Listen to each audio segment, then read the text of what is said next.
Leave him alone. You guys cannot do that. That's illegal. Call 911. Call 911. They're doing kidnapping. That's illegal. Leave him alone. Leave him alone. Smile at me, sir. Smile at me, ma'am. Leave him alone. Leave him alone.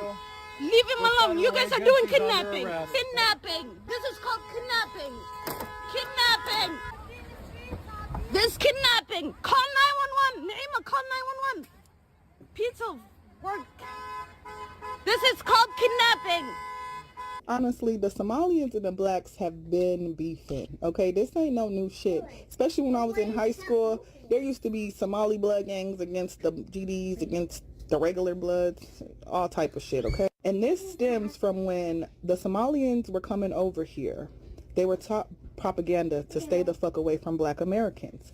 So when I did make Somalian friends in high school, like I was never allowed over their house, none of that, because their parents fucking hated me. And I think this is just a part of the American tactic, y'all. So like America is now using that same propaganda to hold us against each other and to hate each other.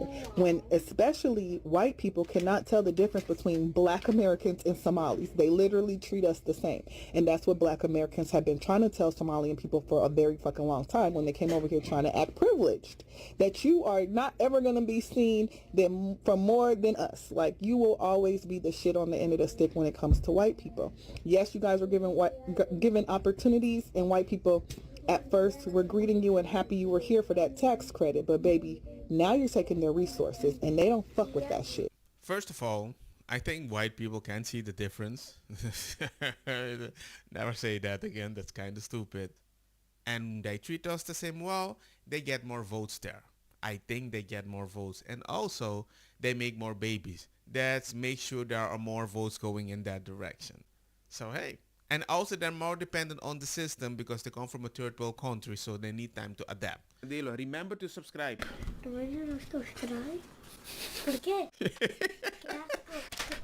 Their response to it is a prime example of why FBAs call black immigrants tethers. I'm sorry, I'm not one to use that word, but I can see what they mean, because the tether means to attach yourself to something. And right now I see a lot of Somalians who have never considered themselves black attaching themselves to black Americans as a way of deflecting what's happening to them and saying like, oh, we're all black and he's doing the same thing to us because we're black, just like black Americans. Listen to this. President Trump and the base that is attacking our community. We understand that you are here to divide us, to create fear amongst us, and to selectively target the blackest immigrant and Muslim community in this great state. President Trump has had a history of targeting black people long before he ever ran for any office. Yeah, Trump targeted black people. We all know that. But when y'all came here to this country, black people was like, oh, good, with more black people, you know, come with us. And we tried to show you what it was like here. We tried to explain to you what was going on, and we were rejected. Like, let's not rewrite history. I know what happened. Y'all made your own communities. Y'all said you had your own culture, separate from us. So now that you're in trouble, you want to claim blackness? You want to say that Trump already was targeting black people? Us? He wasn't targeting you then. You're not black, right? Like, it's a tether. That's a tether. That right there. If you ever wondered what a tether was, that. We've all heard people from Santo Domingo that would say, I'm not black. Some people like their community more, and maybe Somalis too. I don't know. But it's actually entertaining because you could have predicted if you paid attention. Because if I saw that clip before I watched this video, I would say Trump has had a history of targeting black people. But now, yeah. At my cousin's door. Yeah. He doesn't have a warrant. So they're actually trespassing right now, right? Because I call the cops. They can't do that. I don't know. They're getting ready. You're actually trespassing. I'm not trespassing. Yes, you are, because you're not here. You're not, for what, who gave you the permission to come here and knock at his door? I can come in and knock at the door. For why? That's harassing. You're unwanted guest, so you're basically trespassing. Well, I think you're wrong. No, I'm not wrong. I'm actually right. I'm recording this. I did call the police, and they're on their way. Okay. Yeah, well, wait. This is ridiculous. You can't just be just... سيف باطورة ميل في عم بجوتورة. يلا ابد بادي في. معلم محمد ابد بادي. ورا عامس أنا ورا عامس سوريا سك. كوادي. ورا عرين. كوادي. مخواسة. هلا ما والله ما يكذب. ما كنا ما كنا. This is on its way, yeah. But go away motherfucker. Go away my house. Motherfucker. لا سؤال والدتي. Hit the road, Jack. And don't What you the come fuck? back. Go.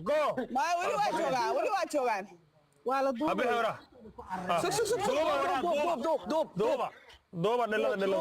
دوبا dadka duuba. وزعل. Guriga raba inay galaan, no? Waa kaasa. لا والدتي يا للذين. يا guriga u banay inay aadaan. They have different states plates they wataan.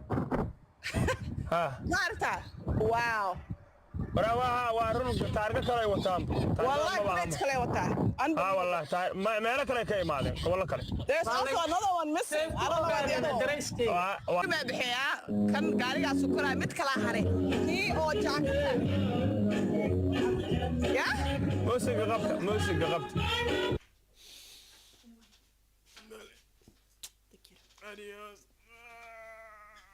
But the thing is, Minnesota is the homeland of the Somali people, and it was promised to us 3,000 years ago. In fact, one of the founding documents of the state of Minnesota is literally codifying into law that Somali people have self-determination on that land. As it states very plainly in the basic law in Minnesota, the land of Minnesota is the historical homeland of the Somali people, in which the state of Minnesota was established.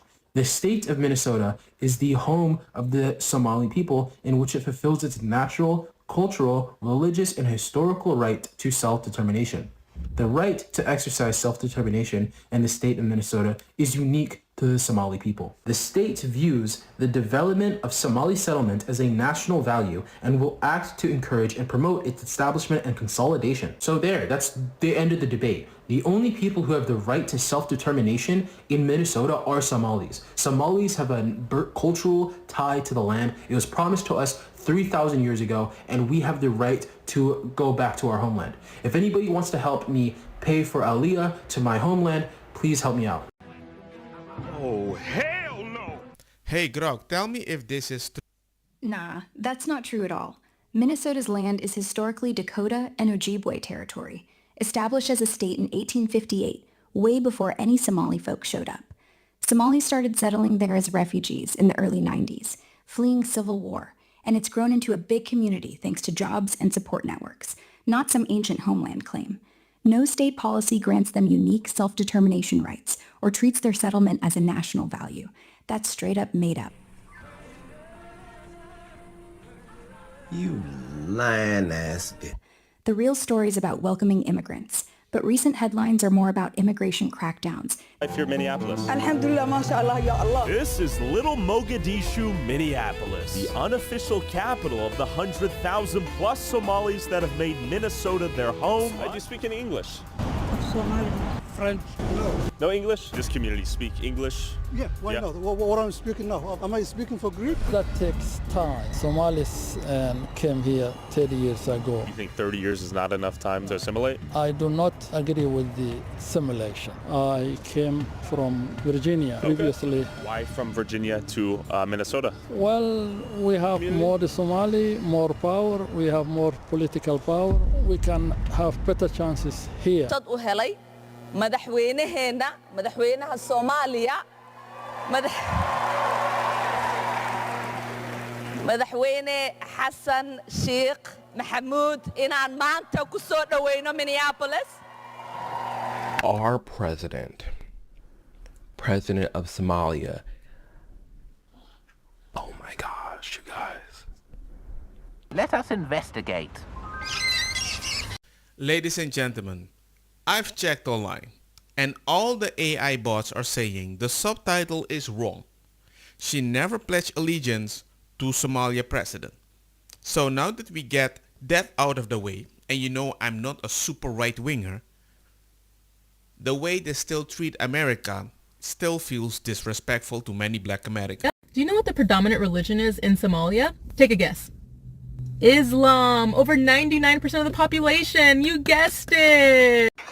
Somalis are not terrorizing this nation. We are helping it thrive. Somalis have always seen themselves as a fabric of this nation. Are you sure about that, Elon Omar? You want to retract that statement? Nope. All right, let's pull up some facts, shall we?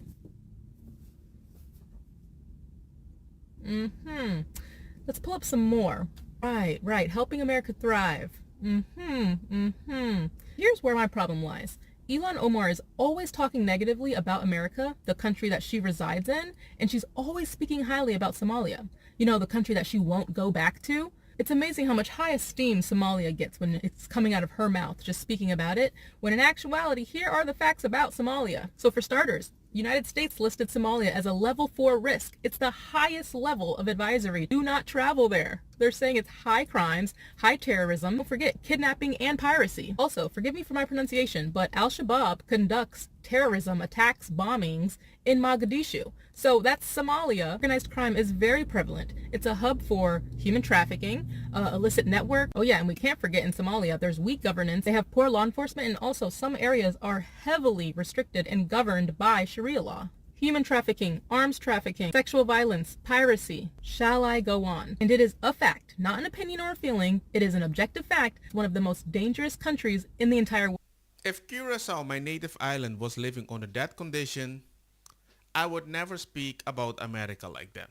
And when I went to Holland with my beautiful Caribbean island, I never talked bad about the Dutch people either, like the come on, man. Obviously, not all Somalis are pirates or all these other criminals, right?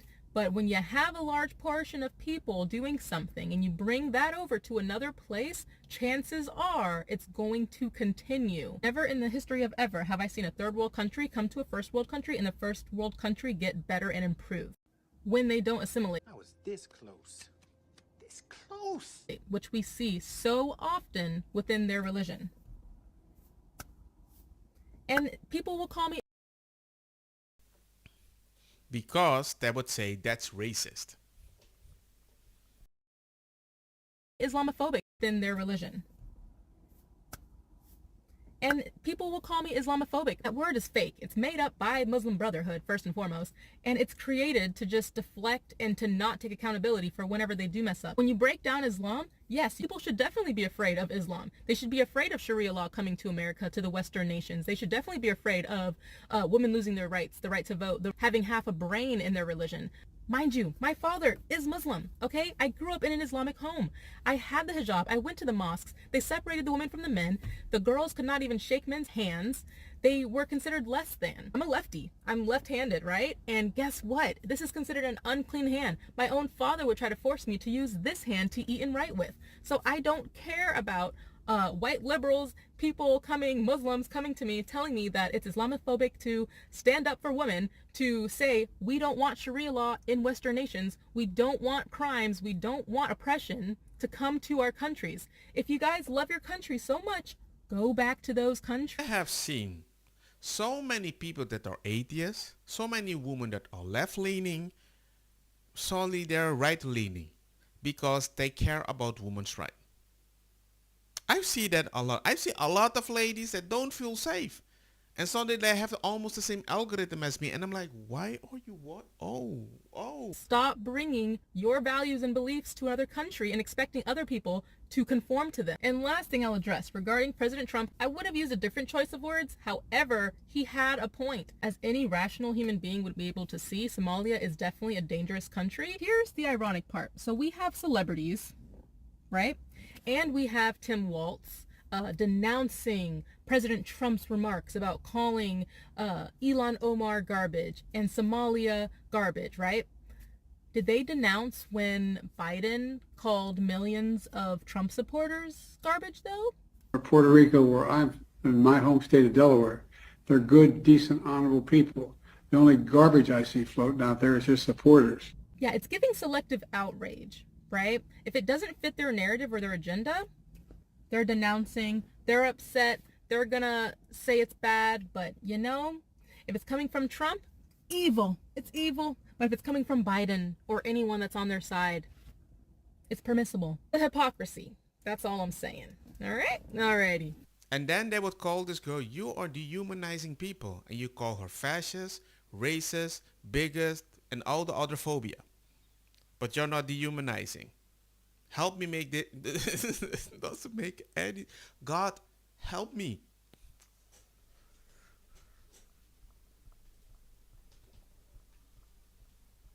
A Somali American politician here in Maine, Abdullahi Ali, has placed a murder bounty on a journalist for reporting a fraud scandal for millions of dollars involving Maine Care. No wonder fucking Maine Care and taxes are so expensive here. It's being funneled back to Somalia. And they're openly putting murder bounties on people reporting it. Is this the kind of diversity we wanted here in Maine? Are you fucking liberals happy? And I fact checked this one, and it seems to be true. So before you come tell me, maybe they said something dehumanizing, just like they told me Charlie Kirk said something dehumanizing, so he should expect what might happen. I can now say, hey, maybe you're normalizing this. Don't get me wrong, makosa kita bong. Put the fire na mi blonde, kush hash, purple skunk, criollo, colombici, jam, jam, durloqueta, verdeta, welcome.